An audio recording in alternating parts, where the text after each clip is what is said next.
Have a good day. Pretty unpeopled area, and all of a sudden 5 wild-looking dogs came out, and they were hungry, and they started leaping for my throat. And I have spent a good bit of my life sharing the gospel overseas in 37 countries. Sharing in Africa. I lived in Mexico for 5 weeks, working with Youth with Mission. Brought Bibles into China for many trips with a group called Open Doors. In 1992, when Russia opened up, we conducted a large Bible school 3 times a week for 3 or 4 months. There I am teaching them. And here's a big crusade in Abidjan, Ivory Coast, my biggest crusade with 3,000 people. And about 45 strong, mostly big, strong men came forward at the altar call. It was something. Here we are reaching an unreached tribe that you could only get to by dugout canoe or by hiking after much 4-wheel drive. When you've spent years of your life living and working in developing countries like Uganda I lived in, Kenya I lived in, Jamaica I lived in a year and a half, many trips to China, and planted church in the Philippines, much of Russia and Africa I've lived in. There are times that you come across some peril, some danger. So Paul told Timothy to endure hardship or hardness as a good soldier of Christ, and I have done so in many nations, and these are the 10 most dangerous situations I've come across. Number 10, I was smuggling Bibles into China with a group called Open Doors. We were based in Hong Kong and making many trips, mostly just with backpacks full of Bibles, bringing them into China. And it really wasn't dangerous to get caught by the Chinese authorities because they would just take away your Bibles. I did get caught once. They said, "What do you got in the bag?" I said, "Reading material." They opened it up, found out what kind of reading material, and confiscated the Bibles, but let me go. But our Open Doors leaders then informed us that we were going on a trip that was a little dangerous. And they said, "We are going deep into China. We'll stop by Beijing and then go into other areas as well. And we will be the ones collecting all these satchels of Bibles that the various mules had brought in and then making delivery to the underground church." So we went to hotels where the Bibles were stashed, got the keys, got the Bibles, and kept getting more and more and more backpacks and suitcases full of Bibles till we had 2 or 3 taxis full of them. Well, we went into the last hotel, and as we did, the security guard was really looking at us, and he made a call on his walkie-talkie. We got the Bibles, we came to the car, put them in, and as we were exiting the hotel, there was a couple of police cars that arrived at the hotel, talked to the security guard, and then went in a little bit, and then rushed out to their cars, put their lights on, and were following us. Meanwhile, we were telling the taxi drivers that we'd give them a tip if they drove us fast to the train station. They put the pedal to the metal, and we got to the train station ahead of the police, got all the Bibles out, and got on the train before the police arrived. So that was number 10. Now, it was not dangerous, but I will mention the absolute worst train ride I've ever had. Now, Open Doors is on a strict budget, and we were all poor missionaries, so none of us are riding first class. I rode in a sleeping car that had 3 bunks on each side, and I was in the very top bunk. And those Chinese are really heavy smokers, so the train was filled with smoke, and the smoke was coming up to my bunk, and I endured about 13 or 14 hours of smoke on that train ride. On another train back to Guangzhou, I was sitting there talking with a guy, and he had his master's degree, and I began telling him about Jesus Christ, and he said, "Who?" And I said, "Jesus Christ, you know, the Son of God that died on the cross?" He said, "I've never heard of that. Well, who is this guy?" I told him about Madonna and Michael Jackson, and he knew who those guys were. But when I continued to try to explain who Jesus the Christ was, he didn't have a clue. He'd never heard that name. Number 9, my first day in Uganda, I had rode all night in a little African bus, and I remember the only seat available was that one that's closest to the front, and there was a piece of sheet metal right here. I had to put my knees like that, and I rode all night. I took a double dose of NyQuil, and I still couldn't sleep. And the next day I came into Busia, Uganda.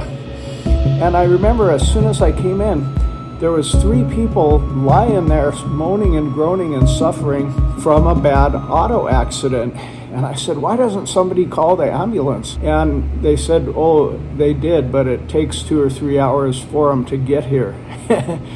And then we kept going, and a bunch of guys in Coca-Cola shirts ran out of the forest with machine guns and surrounded us, and I thought, oh man, here we go. But it was just a routine government check. But then I came to my YWAM base in Jinja, and they sent somebody to walk me into the base, and as we were walking in, I had my big backpack on. A shiny black snake came out from the forest and went like that, and I had to lift up my foot so as not to step on it. And I asked my guide, what was that? He said, oh, that was a cobra. Number 8, there was a war going on in Uganda when I served with Youth with a Mission there. And one time we were all just out playing volleyball on the mission compound, and all of a sudden we hear machine gun fire. And all of my buddies are down there on their faces on the ground, and here I am getting ready for the next ball. They said, get down, James, get down. That's number 8. Number 7, I went to Russia at a very dangerous time. I've been to Russia 3 times. One time we stayed there 3 or 4 months. And I went at a very dangerous time when we were bombing Bosnia, and all of Russia was burning American flags and inflamed in hatred against the USA. And yet, my friend Pastor Brad had some things organized for us to do, mostly a large series of concerts and helping to plant a church. But he told me, James, you better be sure it's God that you come. Well, there was some more with Chechnya. They bombed the bus station in one of the places where you're going to have a crusade, and it's dangerous. You better be sure this is God.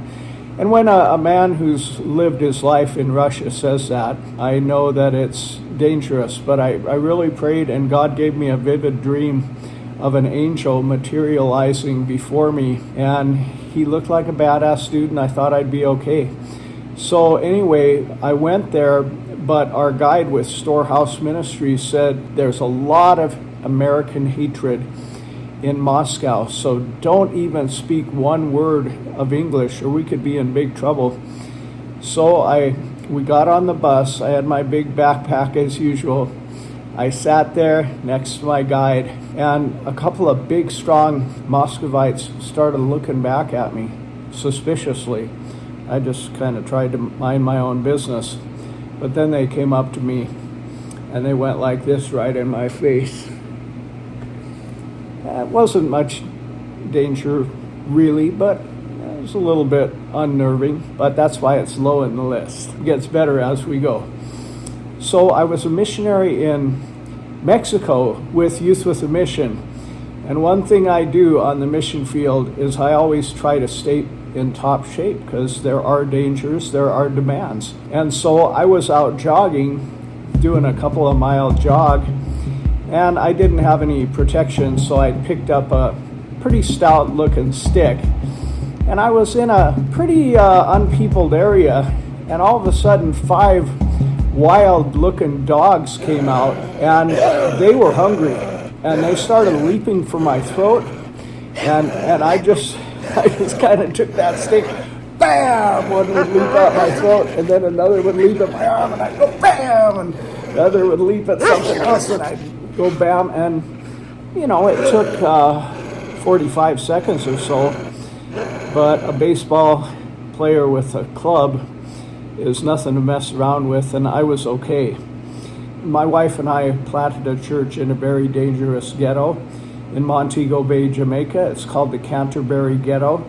there's a gully, there's a concrete stream bed kind of thing that's about 12 feet across, and all the sewage drains into it and the nasty stuff drains into it and goes down to the ocean. And right along that gully, it stinks and it's nasty, and the lowest of low life live there. The prostitutes, the people that are super poor, the thieves and whatnot.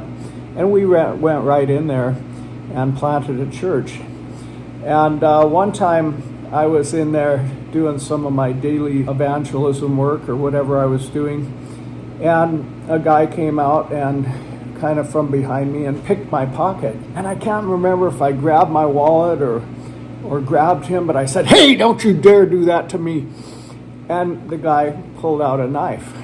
And he had his knife like he was gonna do some damage with his knife. But I wasn't really overly scared because he was a little smaller than I, and I think that if push came to shove, I could have even fought my way out of that one. 4. So after I was a missionary in Zihuatanejo for a month with YWAM, we'd all led about 200 guys to Christ.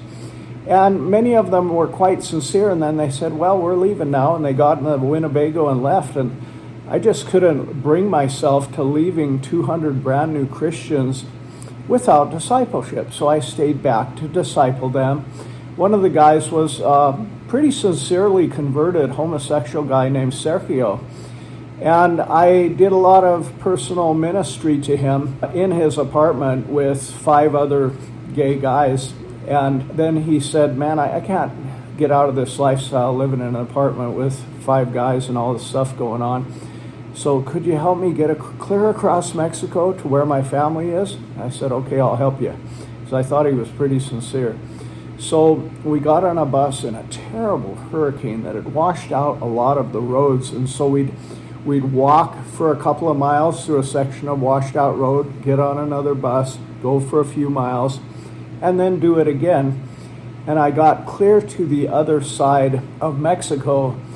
And actually, this was probably more dangerous than some of the things that I've spoken of. But when you're in 2 foot of floodwater and sewage and stuff floating around the floodwater, it's easy to get an infection. I had a little blister from my Huarache sandal, and it got infected and became a golf ball size purple, bright purple, well, kind of a dark purple. And you could see the purple going up my leg. I finally got out of Mexico on a bus with chickens and pigs and all kinds of stuff because I didn't have much money. As soon as I got in McAllen, Texas, I got operated on. They fixed me up. And I took some very stringent antibiotics that would deal with that staph infection. And headed up to see my buddy in Michigan. And then I was on a Greyhound bus coming back through Chicago at midnight, and I went to take a leak, and a big black guy blocked the door of the bathroom, and he just pretty much blocked the whole door and said, "All right, give me all your money." And I was a pretty broke guy, and I wanted to get back to Montana, and I really was in no mood to giving all my money. So in football, they were trying me out as running back, although before that I'd always been quarterback. And I just decided to be a running back, and I just smashed right through him like a good running back. And once I got out to where the people were, I thought I'd be pretty safe. But at midnight in Chicago, there's not many people around in the bus stop, etc. 3 was with this same staph infection. I was going through Texarkana, which is Texas and Arkansas, and it was midnight. And I'd been on this bus with chicken and pig from Mexico. I'd been broke, so I was just eating bread, and I was really, really hungry I was just dying and craving for like an apple or an orange or something. So we had about a 2-hour Greyhound bus layover, and I walked down this lonely highway where they told me there was a Safeway, and I got some stuff and I was walking back. Now, this wouldn't have been so dangerous except I could barely walk because of that operation on my heel. and I just had flip-flops on, and I was limping back the mile or two, back to the bus stop. And I was going through kind of a dark section. There was like a gold Le Mans about 40 feet off the highway, and there was 3 big black dudes around the Le Mans, and said, "Dude, come over here." And I thought, man, I'm not about to go over there, so I kept limping along, and he said, "I said, come over here." And I just kept limping along and said, "Dude, you come over here now." And I kind of accelerated the speed of my limp and limped about 1.5 miles to where I saw there was a payphone, and I called 911. And then I thought, well, it could be a while till 911 gets here. And I told the police I'm going to be hiding under some plywood by this pool. And I hid under some plywood while the police came. And when I got in the car, they said, "Boy, you one lucky white boy. There's been a lot of people killed, mugged, raped along this same stretch of highway. What are you doing out here at midnight anyway?" And so that felt a little bit truly dangerous. Number 2, we were doing a 3 or 4 month long Bible study in Yaroslavl, Russia, when Russia first opened up in 1992. It was an amazing time. We saw God do so many miracles. I saw God give a lady a brand new heart. We saw several suicides canceled as people came to Christ. Many signs and wonders and miracles. And it was a wonderful time, but it was also a dangerous time.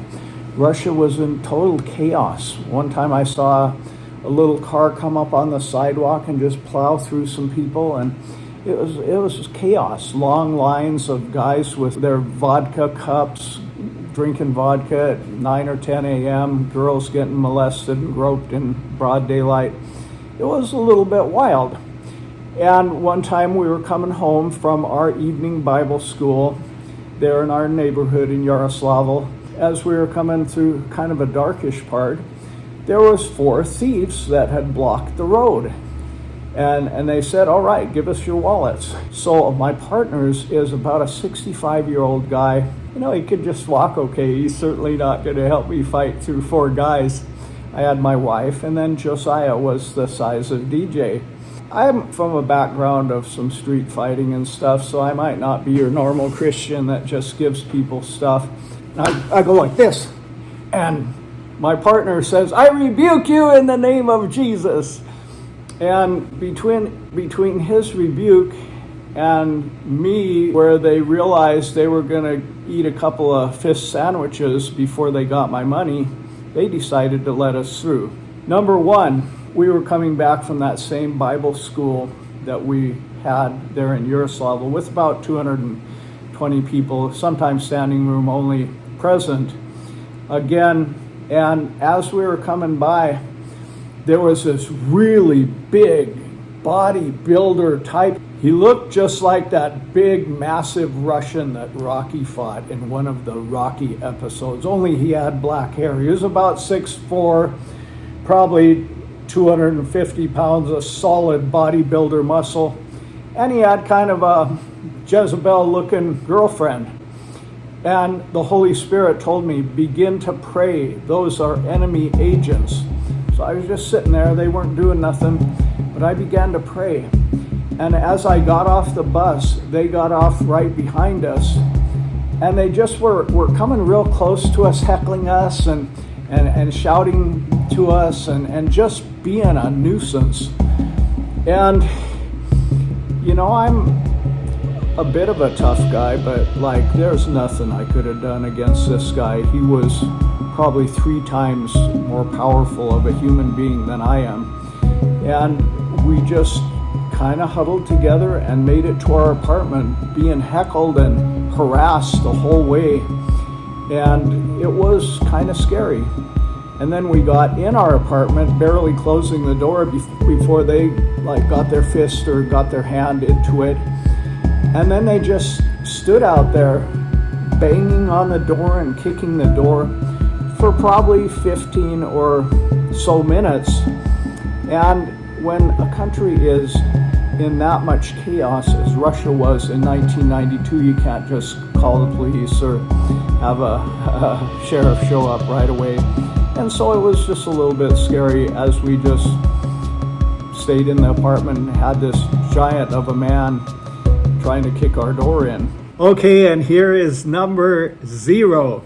So about 9 years ago, I went to India, and our faithful pastor, D. Cross, picked me up from the airport, but I was primarily ministering with my friend, Dr. Dayanandam Devadas, and he's a mighty man of God. He gets up at 4:30 a.m. and prays every single day. They had put together a really large concert, crusade event where I would speak and sing, and others had spoken and sang the night before at the same event. It was at a soccer stadium. And the night of the crusade event, it looked like there would be 3,600 people present. But 120 militant Hindus came together with their motorcycles, had a flower ceremony to empower their cause, and then went into the crusade grounds and began breaking things up. Up till this time, I had often had the devil try to distract or hinder or cause problems at events, but I had never had an event shut down. So I told my host, well, drive as close to the event as you possibly can, because I don't like letting the forces of darkness win. So we drove as close as we could, and we began to intercede and pray. But after a while, Daya got a call, and he said, James, we just can't go forward. It's too dangerous. The police inside called that they're already breaking up the chairs and part of the sound system, and that they will kill you if you go in there. I could see the look of absolute terror in his eyes, and I realized that this one would not go forward. So we went back home, and the next day I opened up my Bible. It was one of those read through the Bible in a year books, and my reading for that day was, "From the sovereign Lord comes escape from death." And Pastor Daya told me that later they found a huge pile of rocks right behind where I would be speaking, up in the balcony where they were going to stone me to death. And so that day we went up to the tomb of St. Thomas, where the Apostle Thomas was speared in Chennai, and there was supposedly even some of his bones on display. So why am I telling all of these incidents of danger in my ministry? Well, partly because there is a movement in the body of Christ that is kind of telling Christians that their main objective is to live in prosperity and health, and maybe if they really believe God strongly, they can even get a gold-plated toilet seat. But I really believe our objective is to reach the lost at any cost. Our objective is to go forward and meet the needs of the people. You didn't see Jesus sitting in a fancy house believing God for an even fancier one. You saw him out there in the marketplaces and the ministry places where the people were ministering to the people. And there were incidences of danger in his own ministry, and he said, pick up your cross and follow me. Now, that does not mean we purposely believe for persecution. As a matter of fact, I avoid it as much as possible.